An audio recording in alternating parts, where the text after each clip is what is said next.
Oui, M. Bati Lukwebo, c'est pour moi un grand frère. Mais je crois qu'il a dépassé les bornes. Il a dépassé les bornes parce qu'il a nargué tout le monde. Il fait peur à tout le monde. Et personne n'a le courage de lui dire effectivement ce qu'il a comme faiblesse. D'abord, je vous informe que M. Bati Lukwebo a 2 candidats gouverneurs élus sur la liste de AFDC alliés qui sont candidats gouverneurs indépendants. Il y a M. Martin Kabouya dans le Kasaï central contre un candidat du PPRD, M. Ngandou Kayembe. Il a un candidat indépendant élu sur la liste de l'AFDC dans le sud Ubangui. Monsieur s'appelle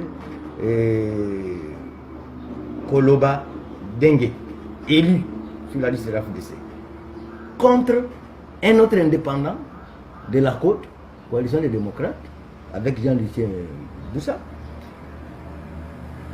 et contre le candidat du FCC, du RRC, qui est M. Mboissé Koli. D'abord, d'emblée, je vous le dis, que s'il continue à vouloir narguer, mes avocats vont aussi faire une requête pour invalidation de ces candidats indépendants qui sont élus sur la liste de la FDC. Ça, c'est la première précision que je voudrais donner. Maintenant, des deux, politiquement, que représente Bahati Lukwebo. Vous nous avez vu ici faire face à la Cinco pour défendre le régime de Kabila. Vous nous avez vu face au FCC et face au CLC ici. Vous nous avez vu face au G7 ici à Kinshasa. Qui a déjà entendu un seul écho de Bahati Lukwebo au front politique? Qui a déjà entendu un son, même un écho de Bahati Lukwebo sur la scène politique? Quand nous nous battons là, monsieur ne surgit que quand il s'agit du partage. Il surgit automatiquement.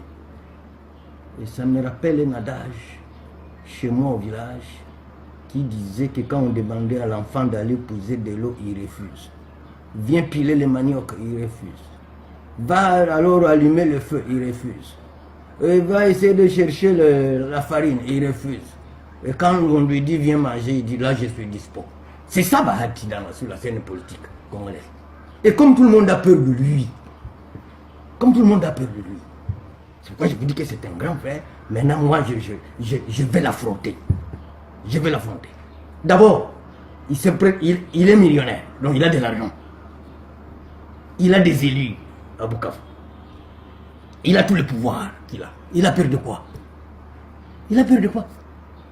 Et il veut instrumentaliser la justice pour que la justice instaure un parti État au sud Kivu qui s'appellerait FDC.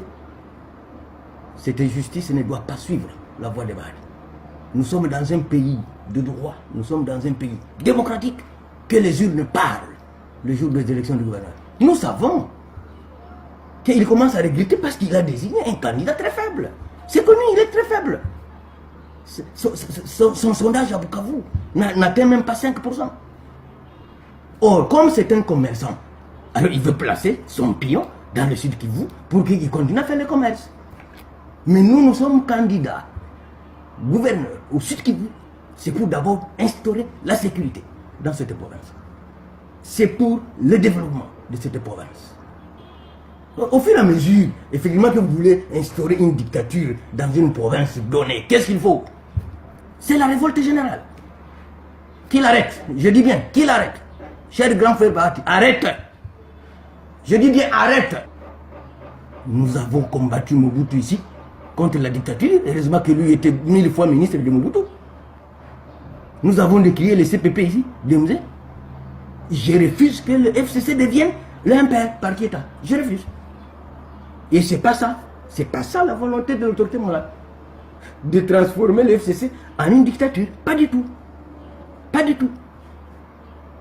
Et comme il aime le partage, d'ailleurs vous allez croire que c'est Bahati qui a gagné les élections, en lieu et place du président Félix Tshisekedi. C'est ce que vous allez croire.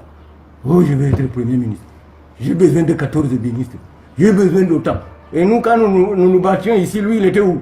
Il somnolait, il dormait, non? Et pour qu'on change ce pays, effectivement, il faut que les commerçants aillent faire du commerce.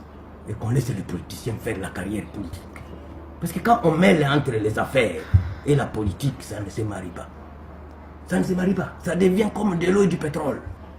Quand vous mettez du pétrole dans l'eau, vous allez voir, les chimistes le savent mieux. Que vous verrez où est le pétrole et vous verrez où est l'eau. Pourtant, ce sont des liquides. Ce sont des liquides.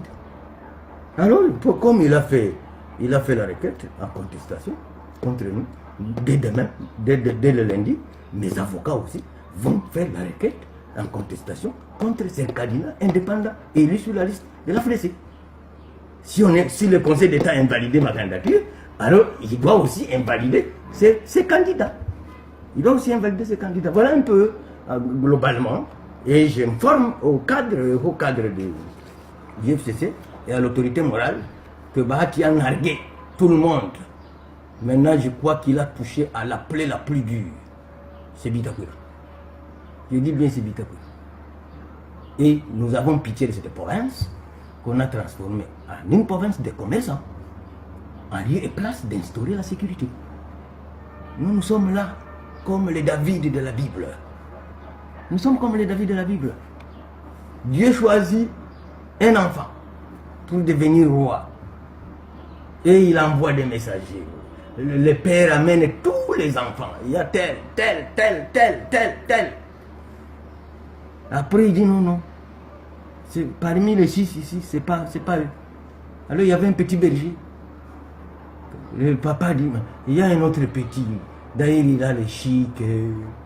Il ne porte pas de souliers. Alors faites-les venir. On est allé appeler David. Là où il gardait ses troupeaux. Il est venu. Là, c'est celui-ci qu'on cherche. Donc, que les gens de Bukavu qui voient tout ce qui représente destruction, descendre à Bukavu. En tout cas, je suis votre David. Et je vais sauver cette province. Cette province n'est pas une marchandise. Si c'était une marchandise, on pourrait nous donner le prix. Et que le plus offrant gagne. C'est comme ça que j'interpelle les députés provinciaux du Sud-Kivu. Que le sort de cette province est entre vos mains. Je demande que vous mettiez la conscience au devant et le ventre derrière. Cette province, nous pouvons réinstaurer la sécurité. On peut quitter Bukavu jusqu'à Fizi, même à Minembwe, même à Baraka, librement, comme à l'époque. On peut quitter Bukavu pour Chabunda, comme à l'époque. On peut quitter Bukavu pour Bunyakiri, comme à l'époque. On peut quitter Bukavu pour Kalonge, comme à l'époque. On peut quitter Bukavu pour Mwenga, Kitutu, Lubushwa, comme à l'époque. Et nous avons un carnet d'adresses très fourni pour que dans les 12 mois qui viennent, nous transformions les 2 repas de Bukavu, la boue et la poussière, en une voirie urbaine, peut-être mieux même que Goma, pour que nous relions les routes de tous les 9 territoires. C'est ça notre objectif. Notre objectif, ce n'est pas les affaires. Notre objectif, ce n'est pas le commerce. C'est ça notre objectif. Alors que les malins qui ont profité de la naïveté du peuple du Sud-Kivu arrêtent de vouloir narguer tout le monde et en utilisant la justice comme instrument d'imposer la dictature dans une province donnée. Voilà mon message.